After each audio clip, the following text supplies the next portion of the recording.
Hi everyone, it's Donelle McAdams. Sorry we were a few minutes late. I was in on another live. So I'm here today to talk with you about the Janome set of templates. And I've already done that a couple of times, but I'm going to show you this again. And today we're going to do a little simple project.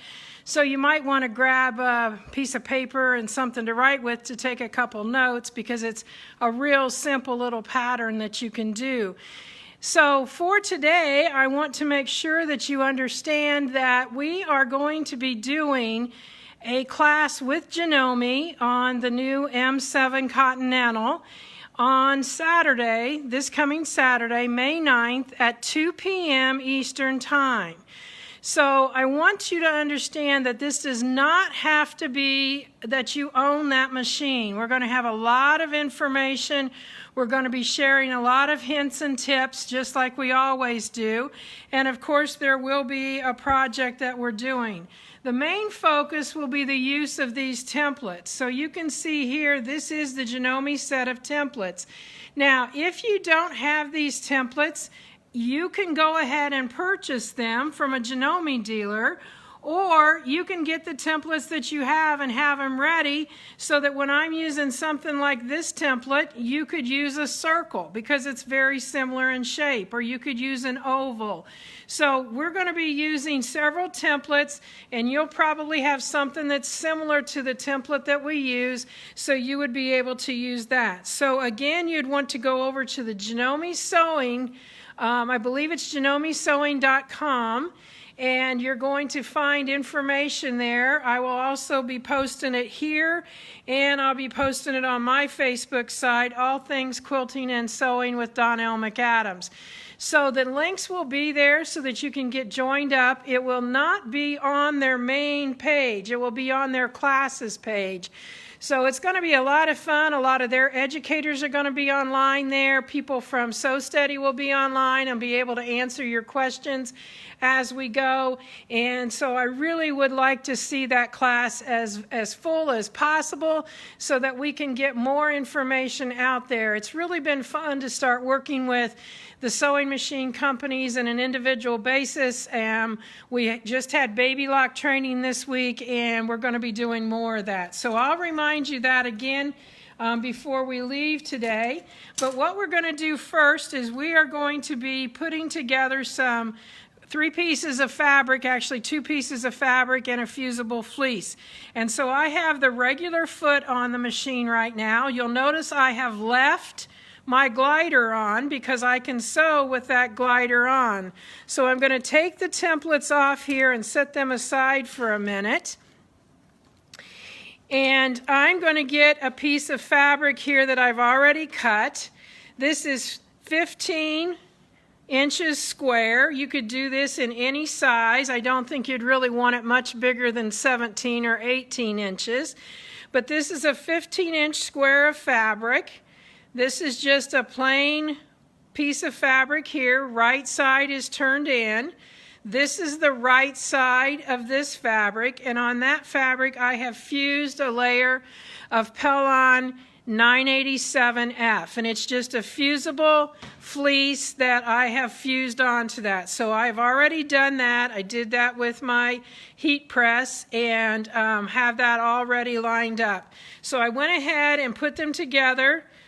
Rather than using pins, I just used my little wonder clips. And I want to show you a couple of hints because I think you can always learn more about sewing. That's why I titled my Facebook page, All Things Quilting and Sewing, because there's always something to learn. So what I'm going to do is I'm going to set my machine for a 1/4 inch seam so my needle is moving over there.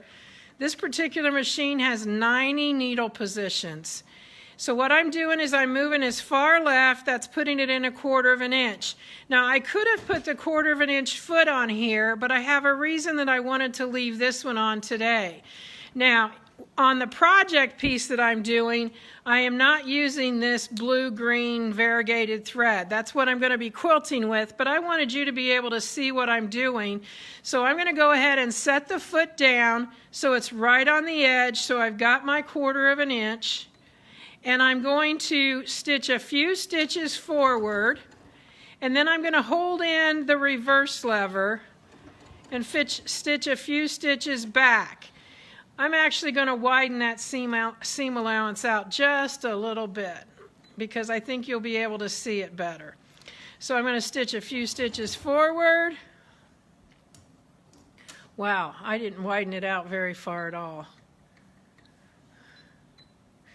So I'm going to put the needle down. I'm going to go in reverse now back to where I started. That's better. And then what I'm going to do is I'm going to leave that needle in place, and because we're going to turn this square right side out, I like to go ahead and then put my foot back down. Well, I've got this going in all different directions. Try this again. Doesn't want to go down. Oh, I lifted it up by hand, that's why. This has a hand lever on the back, and so to get it in the right position, I had lifted it up by hand. So what I'm doing is setting that needle down. I'm going to sew to the edge of my fabric. I'm going to hold my reverse and sew back to where that 1/4 inch is, and then I'm going to just simply rotate this. And what I did there is make it easier for me to press that opening when I turn. You'll see what I'm talking about. So I'm coming down to the corner, and here's another hint.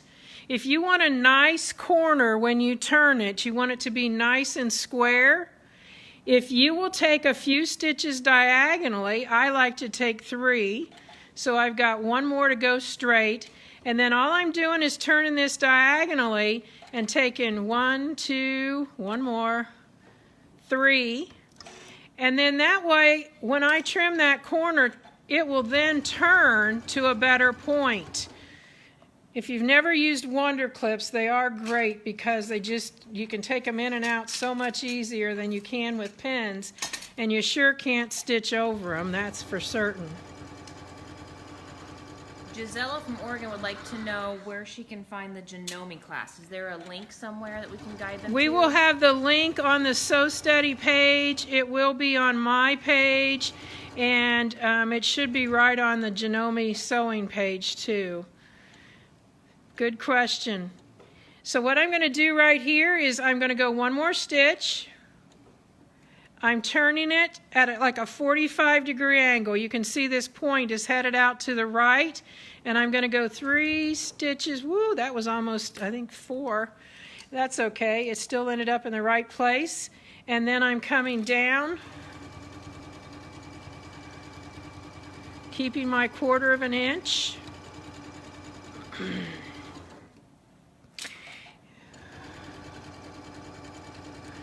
And so when we get it down here almost, there we go. Turn it again. 1, 2, 3. Turn that.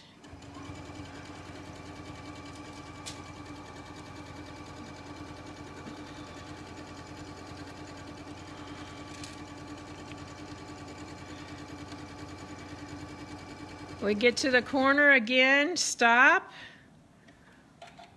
1, 2, 3. And I am right here ready to do, yes, that's it. Right here ready to do my reverse. So I'm going to reverse about 3 or 4 stitches and come back to that spot. And then simply do this stitching here again. And so I'm coming forward. I'm going to reverse. And then I actually like to go back this way just a few stitches to secure that. And it doesn't matter if it's in this little allowance or not. So now I'm going to go ahead and cut that. And so when we turn this through, first of all I would take and I would trim these. So I'm going to trim those at that diagonal. And you can actually see the diagonal there. And then when I go to turn this, this doesn't have a choice but to turn in because I have told it, you're not going anywhere, but you're going to turn in. So I would turn that all through. I would use my point turner to push the points out. And I've already done one so that you can see it. And so this is one right here. Let me find my opening. There it is. And so this just goes right in like it's supposed to because of those little stitches that I did out to the edge. So now this is pressed and ready to go, and I'm going to show you a little secret on that too.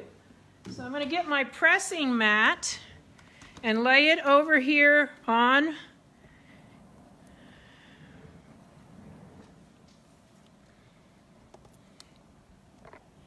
there we go. And what I do is, this is right here, this is just a piece of Heat and Bond light. You can probably see the shine on it, the little bumps. And so what I'm going to do is I'm going to take that Heat and Bond light. It's a real tiny little strip. That's why I save my leftovers. And I'm going to set that down so that it's going to be in there. Now remember, it's got a side on it that we have to peel off. But I'm taking my little steam fast iron here, my little mini iron that always stays hot. And I'm going to wait just a second for it. And then when I open this up, I'm going to take the paper there and I'm just going to peel that paper right off, leaving the sticky in there. It brought out a thread with it. And so now that sticky is there, so I can actually just go back and press that, and it's going to stay right together for me. Now I'm going to be edge stitching this, so I'm going to turn this like so. You're going to get a sneak peek at what we're going to learn today, but I wanted to show you how I can use an edge stitch. A lot of different machines have solutions for this. This particular machine, I am using the foot that has a little edge over here, and so I am going to set that there. Sometimes you have a blind hem foot that works. I missed. We did have a question. What was the foot you had before? What was the foot That was just my regular multi-purpose foot. There we go. And so what I'm going to do is I'm going to leave that thread so that you can see it. I would rather change the color, but it'll be better that you can see it. And I put it all the way to the left. And so what I'm going to do is I'm just going to simply hold my thread to start with. I'm going to put my foot down, and we're just going to be able to sew right against that edge. Now on this one I do want a nice square corner, so I'm going to check it.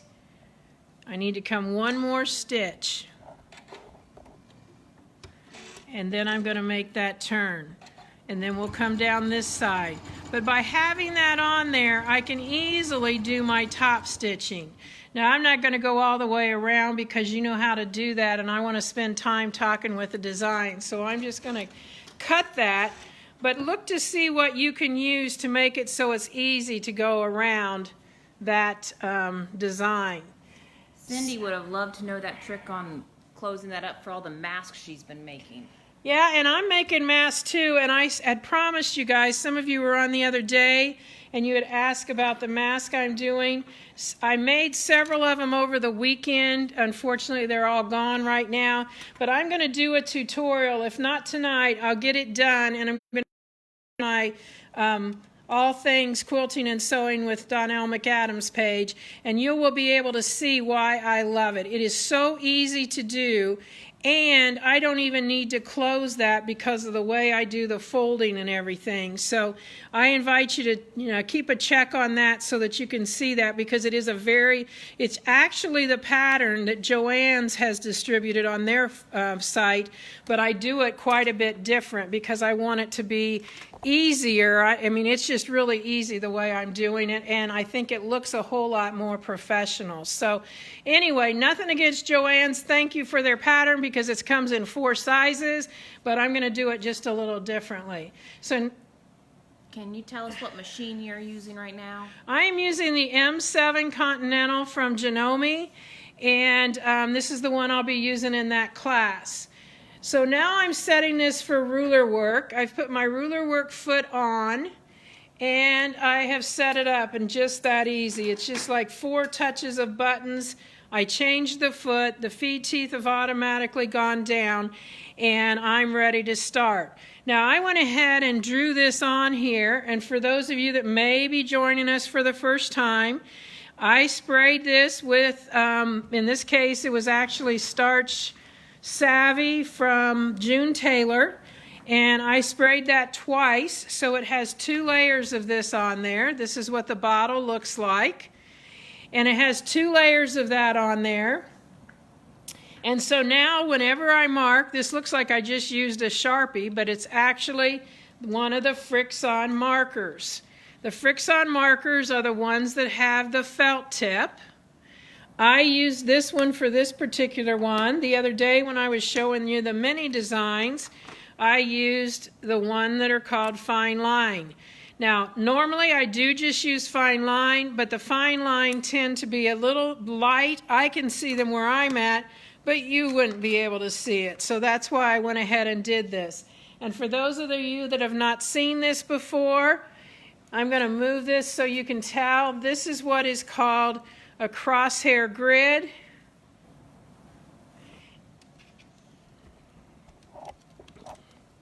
And so what I did is I found my center point. I centered my crosshair grid on that piece. And I went ahead and then simply drew those lines in. And then that one was skinny, so I put as a fine point, so I put that in the middle. And so this is what I've ended up with. So again, when we started, we had a 15-inch square. So obviously it's a little smaller now. Actually, I'll tell you what, mine was a 13.5 because I wanted to get all my pieces across. So this is a 13.5-inch square, but you could go up to an 18. So what I did is on the diagonal marks here, the 4 diagonals, I measured out 5 1/8 inches from the center and put a little line here. Now we're not going to be using that until the second step that we do, but I just went ahead and did that. So 5 1/8 inch out, I made a mark. All right, so here we go with our templates. And the one I'm using today is this one here that I'd say looks like a light bulb. It's actually a Spinifex 11. This comes in multiple sizes. But in the Janome kit, it just comes in this one size. So what I'm going to be doing is when I put this in here, I am going to make it so on the ones without this line, I am doing the points. So I'm going to come to the center here, and I'm going to put my foot down, and I'm going to put it right in the center, my needle down, my needle up, my foot up, and I can't remember whether I cut. Yeah, I did. So my thread's short, so I need to get those bent tweezers and pull that thread out of there. Now my bobbin thread on this is white because the background of my fabric is white, and this is going to show on the bottom.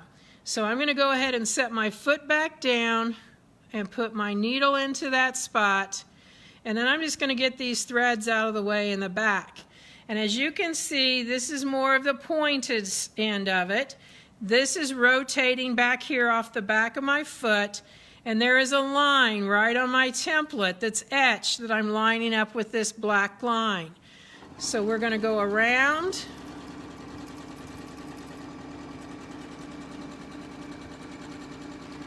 And we're going to stop. I'm going to rotate the whole thing so you can see it. If I was just sitting here by myself, I would have just turned the template around and done it to the back. But I want you to be able to see it. I'm going around this direction.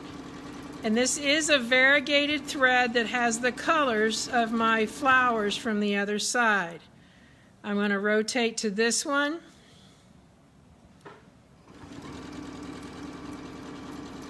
So Carol has a question about the foot you're currently using. She has a Janome, and wants to know the name of the foot that you're using to see if she has those as well. This foot is one that comes with the M7. It comes with the 15,000. It comes with the 9450, and it would come in the upgrade on the 9400. The rest of them, I don't know if this foot fits, or I know you can buy it separately. I do know that. But those machines that I talked about, it comes with. So you need to talk to your Janome dealer. I don't know if there's a Janome person on right now. They might be able to answer that if there's an educator on watching. But it's a great question. But this is a ruler work foot. So this is what my design looks like here. The next way I'm going to do this is I'm going to pull this out, and instead of doing this straight, which I could easily do, I'm going to turn this around, and I'm going to make it so the wide end is out toward me. So the bigger part of that light bulb is out here.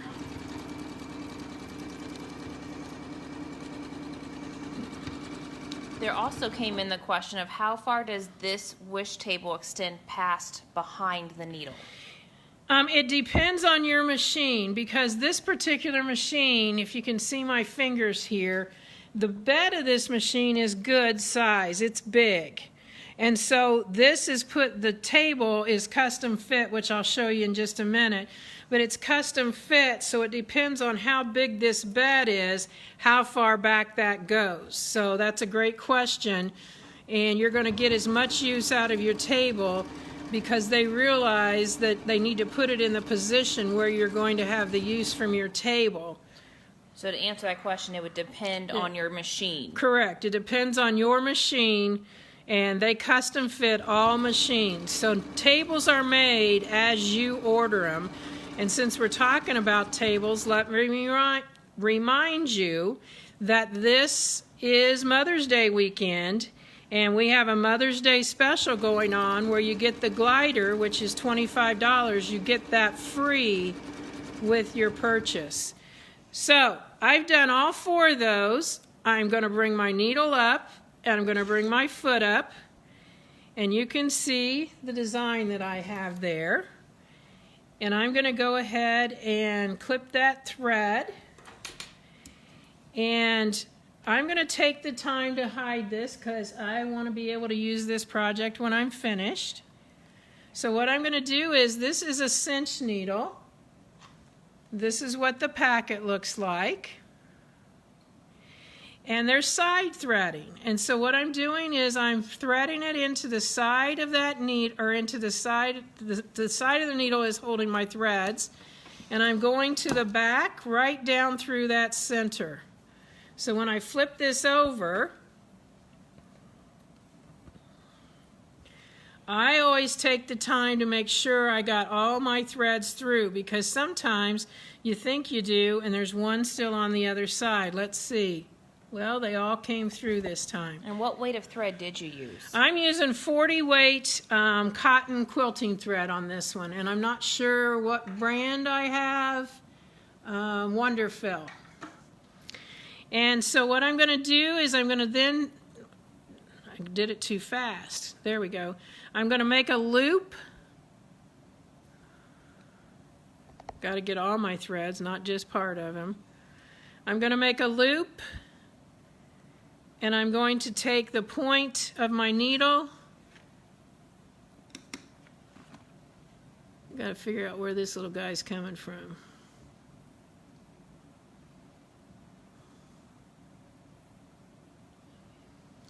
And I'm going to hold that in place till that goes down to the spot there in the center. And I'm going to take all of these threads. Now you'll notice my needle is about 1/4 of an inch, or maybe even 3/8 of an inch away. And that's okay, because what I want to do is I want to pull this through. And when I pull that through there, I want to be able to pull my knot. You'll watch it. It just popped right in there. So my knot is actually about right there because it popped into that. And this way I've buried everything. I give it just a little bit of a tug, so when I cut it, I don't have to be right at the surface, and if you watch real close, boom, it just goes right back in there. So I've secured those threads. So in the project that we're making, this is actually going to be the bottom on the outside. So it's going to sit on our table like this, and this is what's going to show. So now what we're going to do is we're going to go out to these points, and I haven't marked all of them. I said the diagonals, but I actually want to mark all of them. So what I'm going to do is I'm going to take this ruler and I'm going to put it at that 1 5/8, right, or excuse me, 5 inches and 1/8. And let's see. Nope, I don't need that. So just scratch what I just said. Sure, I guess we've got questions, so let's go for them. Okay, so I was mistaken with what Carol was asking earlier. She wanted to know about your feet that you used before that you used the ruler foot, excuse me. This foot here? That one and the one you started with. Okay, this is an edging foot, and wherever you can see in here my openings, and so it allows me, there's several markings. There's one here, and there's one on this edge, and so what I was doing is I was guiding that right on that edge. Now, this foot I brought over because this is one from another machine, but what it is, it's a left edge top stitch foot. So if I were to come over here on the edge, let me get it up here so you can see it, it would be high on this side and low on this side. Another great foot for this is simply, to do this edge stitching, is simply using your hem foot, your blind hem foot. Probably some of you have never even used that for anything, but it's great for getting close to your edge. The foot before that, these all snap on. This is just my regular all-purpose foot. Many of us have one that looks like this. On this one, it's clear in the middle, and it has the full 9mm opening. Then Barbara wanted to know what the tape was that you have on your template. Okay, the tape I use on my templates to hold the gates closed, because that's what we open up the gate there, is what we call R&K Embroidery Perfection Tape. This tape was originally designed for in the hoop embroideries, so it is not going to leave you any residue. It sticks, it holds. I probably only replace this tape about once every 3 months. For you, that'd probably be once every 6 months, because I'm on the road and use these almost absolutely, every single day. But what it does is it allows you to just pop this open so that when you need to get into your template, you can get around the foot and then close it back up. Now you can imagine if this was still the Scotch tape that was on it when you got it, this Scotch tape would be a mess and it would be breaking and all that. So it's a very good tape, very clean tape. And the hint I'll give you, because you'll do it the wrong way and then you'll realize, oh, I should have done it this way, is always take time to cut the tape, because you want this to be a clean cut so when you open it up you don't have all of that mess. All right, another one. Kelly joined us a little late. Wanted to know if this was 2 pieces of fabric and batting put together. Okay, what it is, Kelly, is mine is 13.5 inches because I wanted to get enough across the width of my fabric to make my samples to show you, because I only needed one, but you can do 15, 16, whatever size you want. But this, if I turn this back, you can see this is just a plain piece of fabric. It's right sides together. And then this, which is going to be my bottom, which is the same as this one right here, has a fusible fleece on the back. So you have fusible fleece on the wrong side of one of them, and then this piece doesn't have anything on it. So it's 2 pieces of fabric and 1 piece of fusible fleece. Instead of using the fusible fleece, could you use a thin foam instead of that batting? I think you probably could, yes, or you could even use batting. That wouldn't make, the reason that we're going to do this is we're going to be shaping this into, it's not going to be a bowl because it's going to be square, but we're going to be shaping this into a container type thing. So that's why I wanted something a little firmer, but you could just use batting, I guess. And the last question from Geraldine for right now is, what machines does this template work with? These sets of templates, that's a great question, Geraldine, because it's a Janome set, and each of the templates has the word Janome. Let me get one that I can show you. Right down here is one that says Janome. And so all the templates say Janome on that, but your machine doesn't know it, so it doesn't really matter. So if you have a high shank machine, you can use these templates. Now, I don't know the answer to it yet. I'm still working on finding out whether we're going to be able to get those in low shank, because I know some of you have low shank machines and you certainly would love to have these templates. Okay, so the next step we're going to do doesn't have anything to do with this dot yet at all, so don't worry about that dot. We are going to take our spacing gauge, and remember, those of you that have been with me for like the last 6 weeks now, that's really a lot of fun too. So what we're going to do is we're using our spacing gauge. Yours would be clear, and from the end of the design, no matter whether it's a point or like this, we are going to measure 1 inch. I'm going to go 1 inch here. There's nothing magic about 1 inch. It's just that it's what works with what we're doing, and it's an easy way to measure with our spacing gauge. So all I'm doing is rotating this around and making sure I'm at my 1 inch. So now what I'm going to do is I'm going to use the arc, and I really do like this arc. Now your sampler set came with an arc, but it's not quite this big.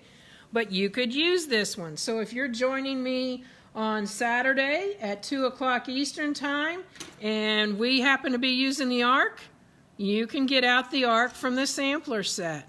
So I'm picking one of these dots that I made, or crosshairs. I'm going to pull that thread up. I'm going to raise the foot, and I'm going to pull this out. Now you saw I just kind of flossed that underneath there and got those threads out. I'm setting this back down in that same space, and I'm going to set my template against that. Now no matter where I am on this, it's going to be the same arc, but I find it's easiest if I just go ahead and kind of find the center of that template. There's actually a center there, because that allows me to have my hands on in a good position to actually hold my template comfortably and in place. And then I'm coming down to this particular spot. I'm using my 1/4 of an inch, and I'm measuring, because I have to allow a 1/4 of an inch space, so when I stitch from there to there, I end up right back in the spot that I wanted to end up on.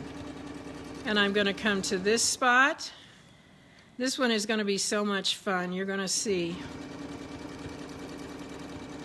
Nancy thinks all of the spacing gauges should be colored so they can find them easier. Just let Sew Steady know. You'll notice I do have a little wrist lanyard on it. I actually sell those because I couldn't do it without it. Now this is not making an exact circle, and it doesn't matter.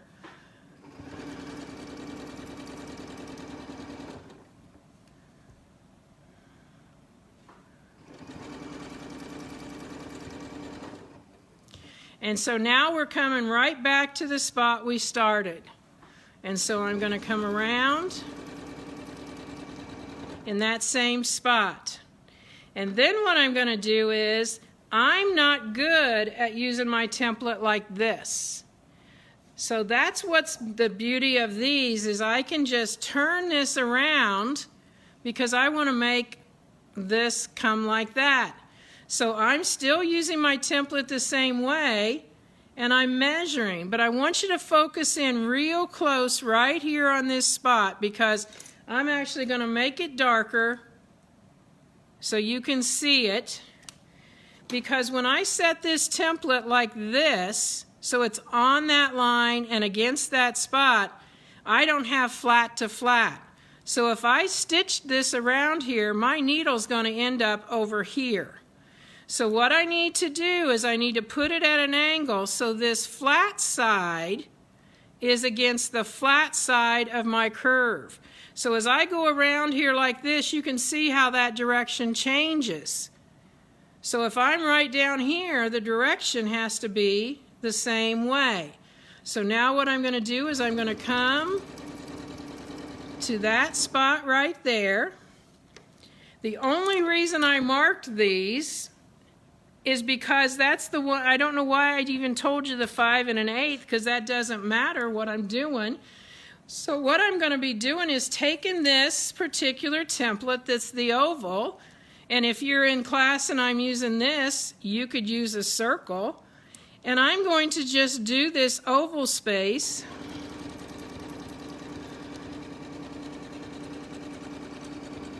like that. I'm going to open it up. Like I said, forget about that 5 1/8 inch mark. I don't know what that was all about. And I'm going to set this back in place, and I'm going to set it at that funny odd angle, and I'm going to stitch to the next one. I don't do that design on that one because it's going to be in the way if I do, because the next step would eat it up. So I'm going to come to this one that I've marked. I'm going to set this towards me. I didn't close up my oval because I knew I was going to use it again, and so now I close it up, line it up,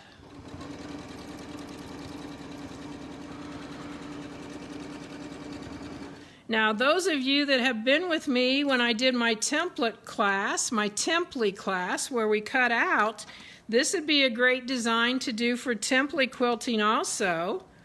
And this would be something you can make in a pretty short, quick little time. If you had a hostess gift you needed to make or something for Mother's Day, you could do this. So I don't want one here. I'm coming to this spot,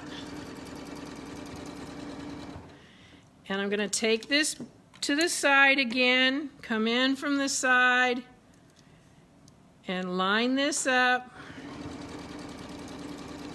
The whole idea is thinking these designs through so that when you stitch them, you don't have a ton of starts and stops. So you can see from the first time I picked up clear back down here, I haven't done any pulling up of threads or tying of threads or anything. So I can do a lot of stitching when I think ahead as to what I'm going to be doing. So this will be the last of the, what actually is called the pointed oval, which I think is a great name, because it is a pointed oval. Now, if I had wanted to in each of these as I went, I could have put a little bit of a flare into them, so I would have put little feathers in there. That would have been nice to do. But since I didn't do it on the originals, I won't do it on, oh yeah, I can do it, because I can go back and do that on the others. So this way you'll get to see it. So what I'm going to do is, I'm going to take the edge here, come in so that this edge is touching. So my acrylic is touching the stitching, and I'm going to come up and go back. I'm going to pull this in. I'm going to come up, but not as quite as far, and go back. I'm going to pull it in one more time and go back. And so now I take this out. And before you do this next one, I have a question from Lillian on this arc. What do you do if it doesn't reach from point to point? You either have two options. There are bigger arcs, because I have one that's about 12 inches, or you need to put a different point in there. For example, if it was too far from here to here, put another point in here. So we don't have to go from here to here, we would just go from there to there. So you could have rotated your crosshair grid and gotten more points to join up. So that's a great question. If I had all my projects here, I'd show you, because I did a little bag that has this on the front of it, and it has little tiny of these, because I did it so that it was in between each one of those. So it's little tiny. So what I'm going to do here is I'm going to pull up my thread, or pull it out I should say, and you can see how I embellish that. I'm just going to quickly go back and do that because this might happen to you and you'd have the same concept. You know, what do I do next? So I'm going to set that down, put my thread or needle in, pull it up. I left it long because I'm going to tie them later, so I'm pulling that out, foot back down, and I'm just pulling this in. So this is the way it was when I did the design. I'm pulling it into the edge there. Now you would not want to do this if you were going to be doing template quilting where you were cutting it out, because that's not going to cut out. So I'm going to raise that up. Marge wants to know where she can get the template set. Where is it available? You would need to contact a Janome dealer. I know that you're going to be able to, and as you well know, a lot of dealers are not open right now, but I bet if you looked on their website, you can contact them via email. I do know that you will be able to get those templates on there will be links to go to your local Janome dealer on the class on Saturday. Also, will written directions for this project be available? Definitely. I'm working on this project, no. This project won't. You'll just need to watch this again. But it's just that square, and you'll be able to, you know, see the picture of it at the end. I'm going to go ahead and just cut this because those threads went back and forth several times. What about people in Canada? Can they get the Janome in Canada? Do you know? I would assume so, yes. Okay. Let's see. Oops. Got to pull it in.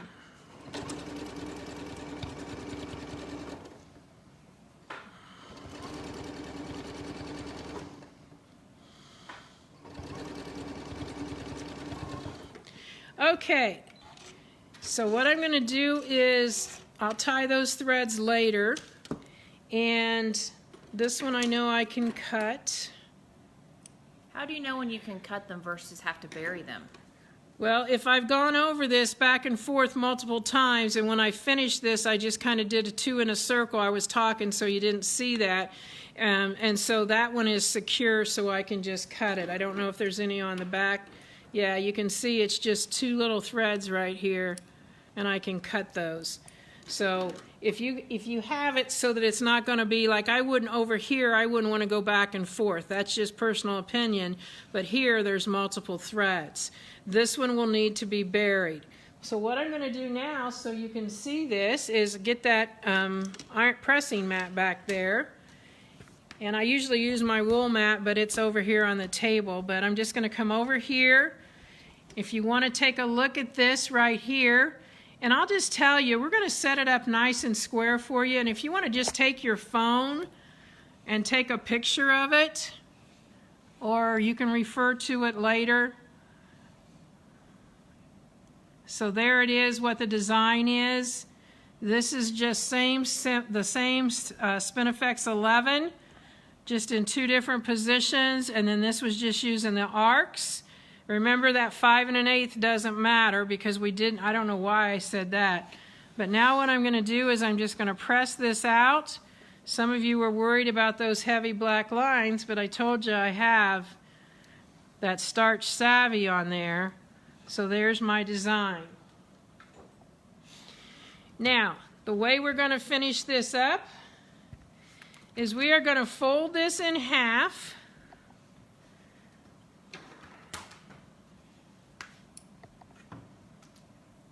Some of you may meet Almond Joy. She's our little sewing friend here, and she's sneaking her feet into the picture.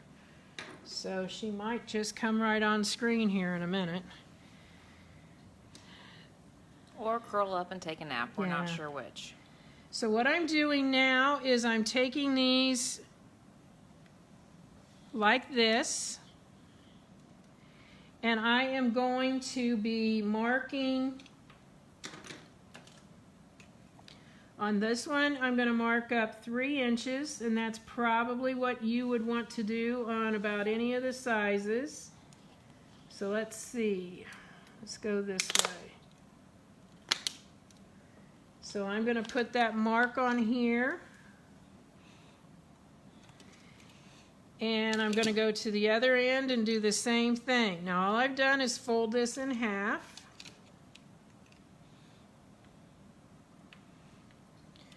And then to prepare it for the other side, I'm going to fold that in half. Because by the time we get here, it's going to be just a little wonky to work with.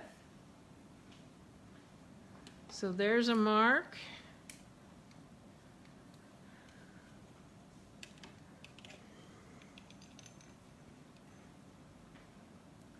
And there's a mark.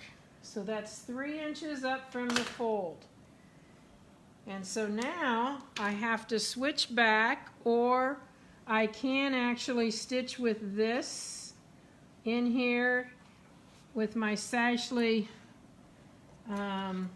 tool, but I don't have that handy. I'll have to show you that sometime because it's a really neat tool that allows you to stitch regular stitching with your ruler foot. So I'm going back to my straight stitching, and which foot are you going back to? I'm going back to the one that has the edge guide on it because I'm going to stitch right on top of the stitching I've already done. But I have to get my guide lined up. So always take the time to use your screwdriver and give your foot a little bit of a tightening, because nothing is more frustrating than to be sewing and that come out. So I'm going to be starting right there. So I'm going to move my needle over to the right until it's lined up with my previous stitching, which is right there. And I'm going to go ahead and put that needle down, get my thread out of the way, and I'm going to stitch forward, and then I'm going to stitch backward, and then to the bottom.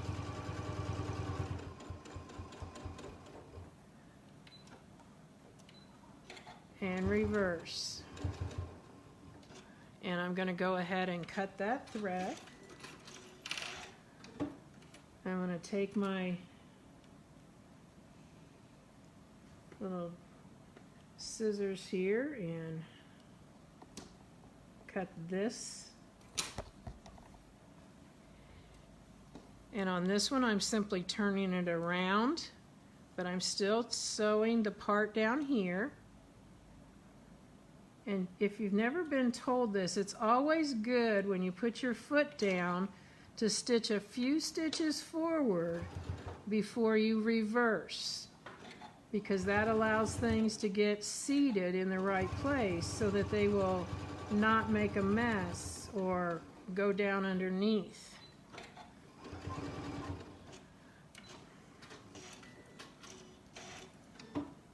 Some of you are probably like me. It's really hard for you to leave threads unclipped right at the time. I just always have to go back and clip them right then. The questions come through, are your feed teeth still down? No, my feed teeth are up now. My feed teeth are up. So now, because I have already pre-marked that other side, there it is, I'm going to turn this.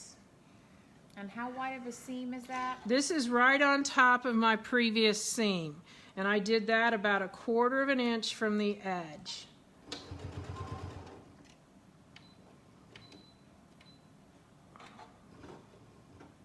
Kind of looks like you're doing a little bit of origami. Yeah, it does right here.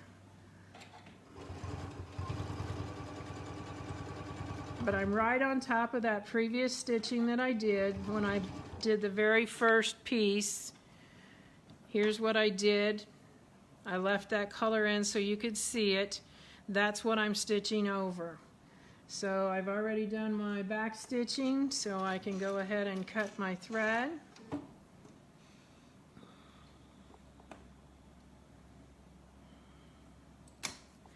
And I've got, you can see what I got going here.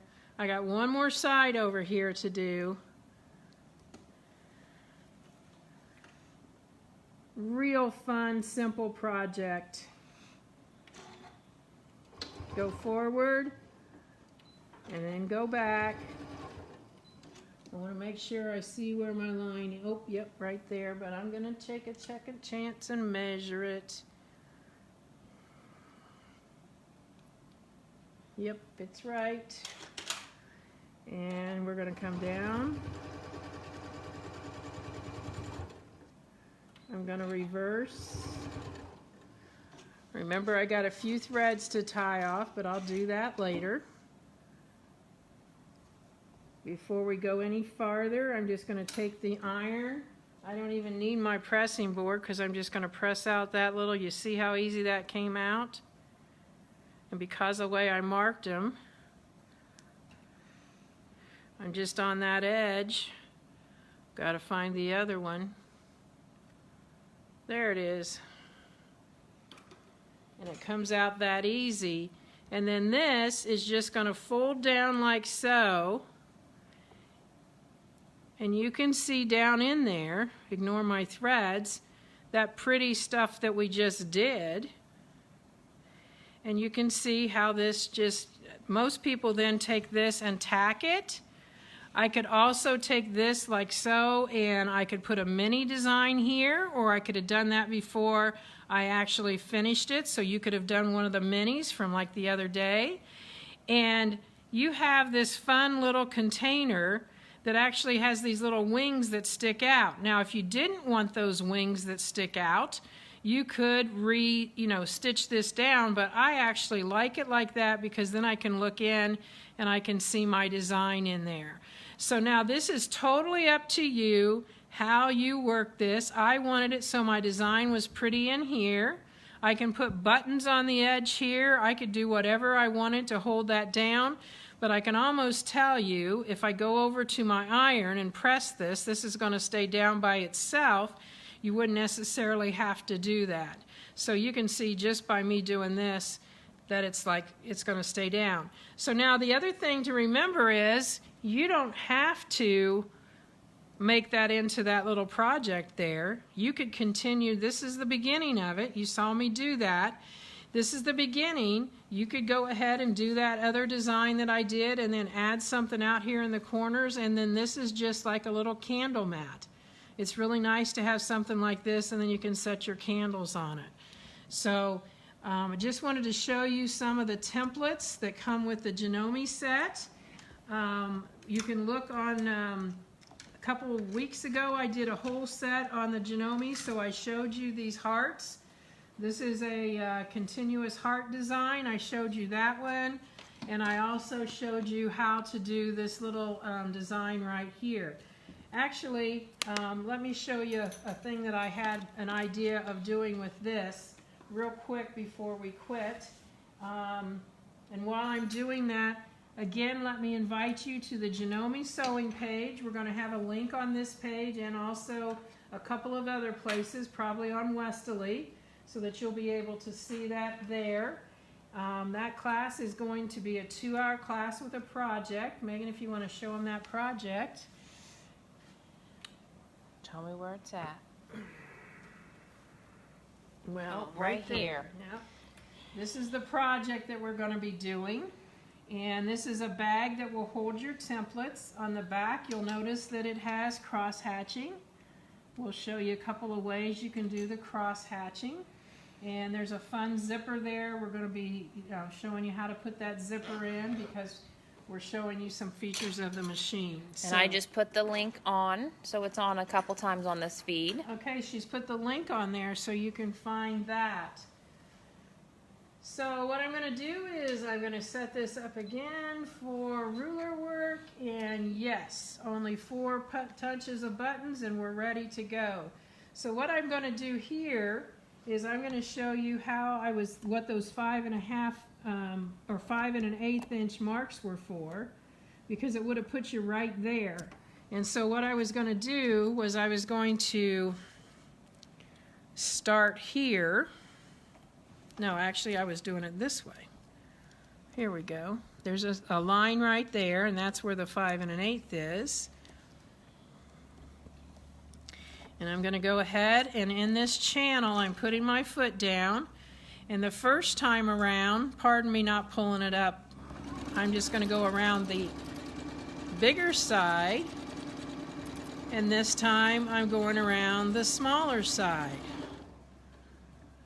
And then what I was going to have you do would be to turn this. We'll bring it over this way, and we're going to do the same thing.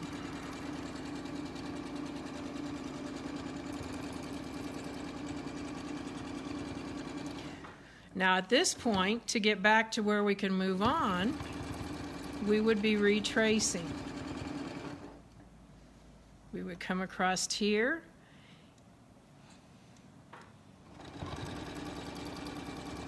So does this turn into like a border? This would be a border.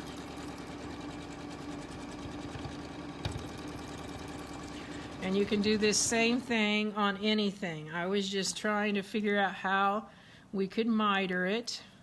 I'm not sure I had it exactly figured out. Would you be able to do this with the little project that you made? Or is Yeah. that a lot of stitches? No, you could do that. Because I think if I figured this out right, this is pretty close.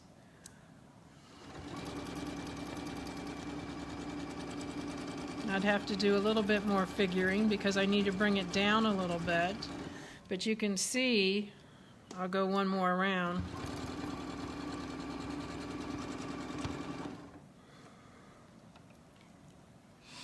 I agree with Lori. She says it looks like the Enterprise. Oh, Star Wars friend right there. Thank you, Lori, for that one. so I'll show you how you could do this to measure it. So you can see here, this is a little off center. So now that I've actually stitched this out, I know that from here to here, when I measure that,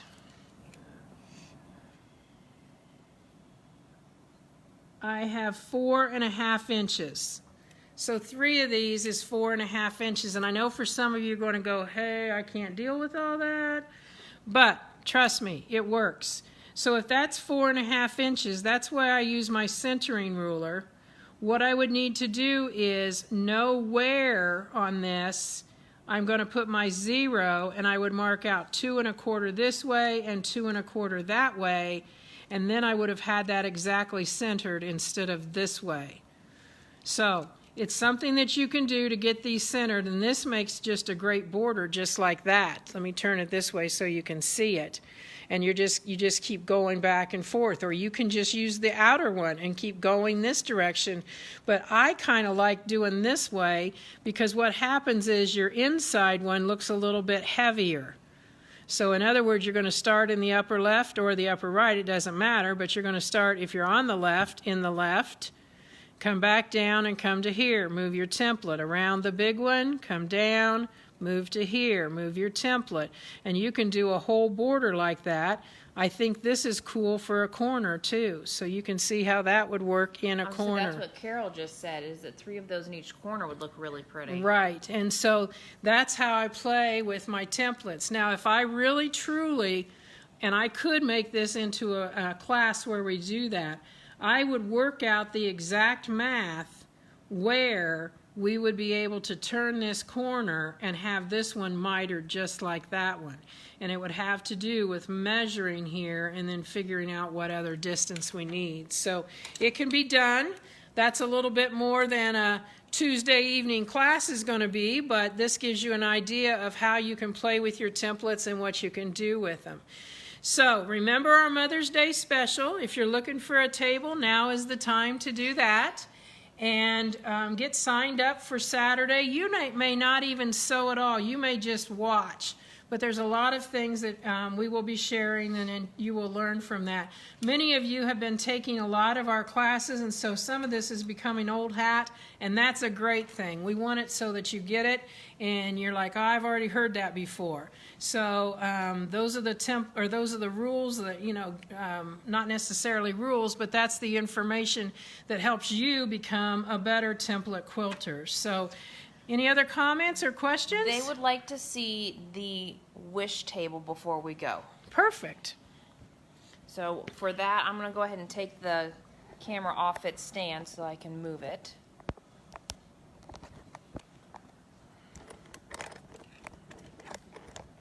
So while she's doing that, I'm going to go ahead and take off the glider. And this glider, the green grid glider, is a cling. You can see that it's really clingy. And it has a back that I will be putting on it before I store it. And since my back is not right here, I'm just going to take it and lay it upside down behind my table here.